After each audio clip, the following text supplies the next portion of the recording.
ಸ್ನೇಹಿತರೆ, ನಿಮಗೆಲ್ಲರಿಗೂ ಕೆಪಿಟೆಕ್ ಕನ್ನಡ ಯೂಟ್ಯೂಬ್ ಚಾನಲ್ಗೆ ಸ್ವಾಗತ. ಸ್ನೇಹಿತರೆ, ನೀವೇನಾದರೂ ಗೃಹಲಕ್ಷ್ಮಿ ಯೋಜನೆ 2,000 ರೂಪಾಯಿ ಹಣವನ್ನು ಪಡೆಯುತ್ತಿದ್ದರೆ ನಿಮಗೆಲ್ಲರಿಗೂ ರಾಜ್ಯ ಸರ್ಕಾರದ ಕಡೆಯಿಂದ ಒಂದು ಭರ್ಜರಿ ಗುಡ್ ನ್ಯೂಸ್ ಬಂದಿದೆ. ಹೌದು ಸ್ನೇಹಿತರೆ, ಸೋಮವಾರ 23/9/2024ರಂದು ಗೃಹಲಕ್ಷ್ಮಿ ಯೋಜನೆಯ 12ನೇ ಕಂತಿನ ಹಣ 2,000 ರೂಪಾಯಿಯನ್ನು ಬಿಡುಗಡೆ ಮಾಡಲಾಗುತ್ತದೆ ಎಂದು ತಿಳಿಸಿದ್ದಾರೆ. ಈಗ ಬಂದಿರೋ ಮಾಹಿತಿ ಪ್ರಕಾರ ಇಷ್ಟು ಜಿಲ್ಲೆಯ ಮಹಿಳೆಯರ ಖಾತೆಗೆ ಸೋಮವಾರ 12ನೇ ಕಂತಿನ ಹಣ 2,000 ರೂಪಾಯಿ ಜಮಾ ಆಗುತ್ತದೆ. ಈ 20 ಜಿಲ್ಲೆಯ 20% ಮಹಿಳೆಯರ ಖಾತೆಗೆ ಸೋಮವಾರ 12ನೇ ಕಂತಿನ ಹಣ 2,000 ರೂಪಾಯಿ ನೇರವಾಗಿ ಜಮಾ ಆಗುತ್ತದೆ ಎಂದು ತಿಳಿಸಿದ್ದಾರೆ. ಸರಿ, ಹಾಗಾದರೆ ಆ ಜಿಲ್ಲೆಗಳು ಯಾವುದೆಂದು ನಾನು ನಿಮಗೆ ಈ ವಿಡಿಯೋದಲ್ಲಿ ತಿಳಿಸಿಕೊಡ್ತೇನೆ. ಇದರಲ್ಲಿ ನಿಮ್ಮ ಜಿಲ್ಲೆ ಇರಬಹುದು, ಹಾಗಾಗಿ ಈ ವಿಡಿಯೋನ ಸ್ಕಿಪ್ ಮಾಡದೆ ಕೊನೆವರೆಗೂ ನೋಡಿ. ಒಂದು ವೇಳೆ ನೀವೇನಾದರೂ ಈ ವಿಡಿಯೋನ ಸ್ಕಿಪ್ ಮಾಡಿ ನೋಡಿದರೆ ನಿಮಗೆ ಸಂಪೂರ್ಣವಾಗಿ ಮಾಹಿತಿ ಸಿಗುವುದಿಲ್ಲ. ಹಾಗಾಗಿ ಈ ವಿಡಿಯೋನ ಸ್ಕಿಪ್ ಮಾಡದೆ ಕೊನೆವರೆಗೂ ನೋಡಿ. ಮತ್ತು ನಿಮಗೇನಾದರೂ ಈ ವಿಡಿಯೋ ಇಷ್ಟ ಆದರೆ ವಿಡಿಯೋಗೊಂದು ಲೈಕ್ ಮಾಡಿ. ಹಾಗೂ ಇದೇ ರೀತಿ ಸರ್ಕಾರದ ಯೋಜನೆ ಮಾಹಿತಿ ನಿಮಗೆ ಆದಷ್ಟು ಬೇಗ ತಿಳಿಯಲು ನಮ್ಮ ಚಾನಲನ್ನು ಸಬ್ಸ್ಕ್ರೈಬ್ ಮಾಡೋದನ್ನು ಮಾತ್ರ ಮರಿಬೇಡಿ. ನಾವು ಯಾವುದೇ ರೀತಿಯ ಸರ್ಕಾರದ ಯೋಜನೆ ಮಾಹಿತಿ ವಿಡಿಯೋ ಅಪ್ಲೋಡ್ ಮಾಡಿದರೆ ನಿಮಗೆ ಆದಷ್ಟು ಬೇಗ ತಲುಪುತ್ತದೆ. ಅದಕ್ಕೆ ನಮ್ಮ ಚಾನಲನ್ನು ಸಬ್ಸ್ಕ್ರೈಬ್ ಮಾಡಿ. ಮತ್ತು ನಿಮಗೆ ಗೃಹಲಕ್ಷ್ಮಿ ಯೋಜನೆಯ 11ನೇ ಕಂತಿನ ಹಣ 2,000 ರೂಪಾಯಿ ಜಮಾ ಆಗಿದೆ ಇಲ್ಲ ಎಂಬುದನ್ನು ಕಮೆಂಟ್ನಲ್ಲಿ ತಿಳಿಸಿ. ಸರಿ, ಹಾಗಾದರೆ ಸಮಯ ವೇಸ್ಟ್ ಮಾಡದೆ ವಿಡಿಯೋನ ಶುರು ಮಾಡೋಣ.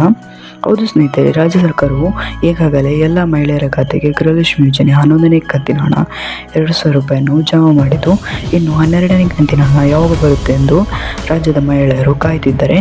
ಆದರೆ ಈಗ ಬಂದಿರೋ ಮಾಹಿತಿ ಪ್ರಕಾರ ಸೋಮವಾರ 23/9/2024ರಂದು ಈ 20 ಜಿಲ್ಲೆಯ ಮಹಿಳೆಯರ ಖಾತೆಗೆ ಗೃಹಲಕ್ಷ್ಮಿ ಯೋಜನೆ 12ನೇ ಕಂತಿನ ಹಣ ಜಮಾ ಆಗುತ್ತದೆ ಎಂದು ತಿಳಿಸಿದ್ದಾರೆ. ಈ 20 ಜಿಲ್ಲೆಯ 20% ಮಹಿಳೆಯರ ಖಾತೆಗೆ ಗೃಹಲಕ್ಷ್ಮಿ ಯೋಜನೆ 12ನೇ ಕಂತಿನ ಹಣ 2,000 ರೂಪಾಯಿ ಜಮಾ ಆಗುತ್ತದೆ ಎಂದು ತಿಳಿದು ಬಂದಿದೆ. ಸರಿ, ಹಾಗಾದರೆ ಆ 20 ಜಿಲ್ಲೆಗಳು ಯಾವುದೆಂದು ನೋಡೋಣ. ಗಮನವಿಟ್ಟು ಕೇಳಿಸ್ಕೊಳ್ಳಿ. ಇದರಲ್ಲಿ ನಿಮ್ಮ ಜಿಲ್ಲೆ ಇರಬಹುದು. ಅವುಗಳು ಯಾವುದೆಂದರೆ ರಾಯಚೂರು, ಗುಲ್ಬರ್ಗ, ಯಾದಗಿರಿ, ಬೆಂಗಳೂರು, ಹಾಸನ, ಶಿವಮೊಗ್ಗ, ಗದಗ, ಹಾವೇರಿ, ಉತ್ತರ ಕನ್ನಡ, ತುಮಕೂರು, ಚಿಕ್ಕಬಳ್ಳಾಪುರ, ಕೋಲಾರ, ಮಂಡ್ಯ, ಕೊಡಗು, ಚಾಮರಾಜನಗರ, ಬಳ್ಳಾರಿ, ಮೈಸೂರು, ಬೆಂಗಳೂರು ಗ್ರಾಮಾಂತರ, ದಕ್ಷಿಣ ಕನ್ನಡ, ಉಡುಪಿ. ಈ ಎಲ್ಲ ಜಿಲ್ಲೆಗಳಲ್ಲಿ ಸೋಮವಾರ ಗೃಹಲಕ್ಷ್ಮಿ ಯೋಜನೆ 12ನೇ ಕಂತಿನ ಹಣ 2,000 ರೂಪಾಯಿ ಜಮಾ ಆಗುತ್ತದೆ ಎಂದು ತಿಳಿಸಿದ್ದಾರೆ. ಈ ಇಷ್ಟೋ ಜಿಲ್ಲೆಗಳಲ್ಲಿ ನಿಮ್ಮ ಜಿಲ್ಲೆ ಇದ್ದರೆ ನಿಮ್ಮ ಖಾತೆಗೆ ಗೃಹಲಕ್ಷ್ಮಿ ಯೋಜನೆಯ 12ನೇ ಕಂತಿನ ಹಣ 2,000 ರೂಪಾಯಿ ಸೋಮವಾರ ಜಮಾ ಆಗುತ್ತದೆ. ಸ್ನೇಹಿತರೆ, ಇವತ್ತಿನ ವಿಡಿಯೋದಲ್ಲಿ ಇಷ್ಟೇ. ನಿಮಗೇನಾದರೂ ಈ ವಿಡಿಯೋ ಇಷ್ಟ ಆದರೆ ವಿಡಿಯೋಗೊಂದು ಲೈಕ್ ಮಾಡಿ. ಹಾಗೂ ಇದೇ ರೀತಿ ಸರ್ಕಾರದ ಯೋಜನೆ ಮಾಹಿತಿ ನಿಮಗೆ ಆದಷ್ಟು ಬೇಗ ತಿಳಿಯಲು ನಮ್ಮ ಚಾನಲನ್ನು ಸಬ್ಸ್ಕ್ರೈಬ್ ಮಾಡೋದನ್ನು ಮಾತ್ರ ಮರಿಬೇಡಿ. ನಾವು ಯಾವುದೇ ರೀತಿ ಸರ್ಕಾರದ ಯೋಜನೆ ಮಾಹಿತಿ ವಿಡಿಯೋ ಅಪ್ಲೋಡ್ ಮಾಡಿದರೆ ನಿಮಗೆ ಆದಷ್ಟು ಬೇಗ ತಲುಪುತ್ತದೆ. ಅದಕ್ಕೆ ನಮ್ಮ ಚಾನಲನ್ನು ಸಬ್ಸ್ಕ್ರೈಬ್ ಮಾಡಿ.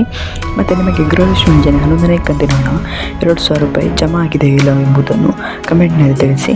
Thank you for watching this video.